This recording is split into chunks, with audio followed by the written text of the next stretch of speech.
أهلا وسهلا بكم في حصاد اليوم في تركيا من تلفزيون العرب في اسطنبول.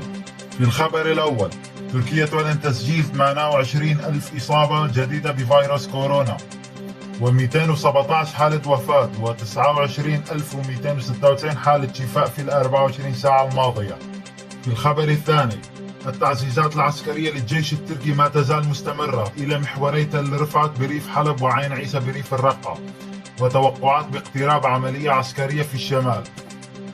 في الخبر الثالث، الهجرة التركية ترد على إمام أوغلو بعد تصريح له قال فيه بأن عدد الأجانب في اسطنبول يتخطى 2.5 مليون أجنبي، وتنشر البيانات التالية: 644,726 أجنبي من أصحاب الإقامة، 535,025 لاجئا سوريا تحت بند الحماية المؤقتة، 2406 لاجئين ضمن شروط معينة.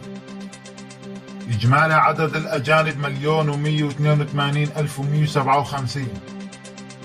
في الخبر الرابع، ساقاريا مخالفة مالية بقيمة 1750 ليرة تركية بحق مواطن يحتفظ بأفعى داخل منزله، وذلك لمخالفته قوانين تربية الحيوان برا دون إذن مديرية المنتزهات الوطنية. تم مصادرة الأفعى وتسليمها إلى حديقة الحيوانات.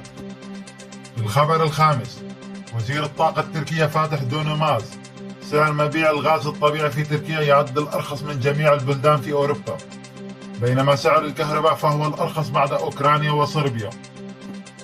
في الخبر السادس، زيادة على سعر الغاز الطبيعي بنسبة 29% للاشتراك الصناعي و46% لمحطات توليد الكهرباء اعتبارا من 1 تشرين الثاني نوفمبر الجاري. وهناك ملاحظة: لا يوجد زيادة على الاشتراك المنزلي.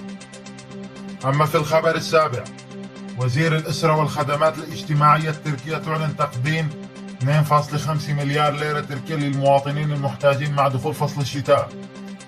في الخبر الثامن، وزير الصحة التركي قرأت مقالا إخباريا على أحد المواقع يقول بأنه يوجد احتمال لإغلاق المدارس. هذا غير صحيح والخبر كاذب، ونتمنى لطلابنا أسبوعا ناجحا.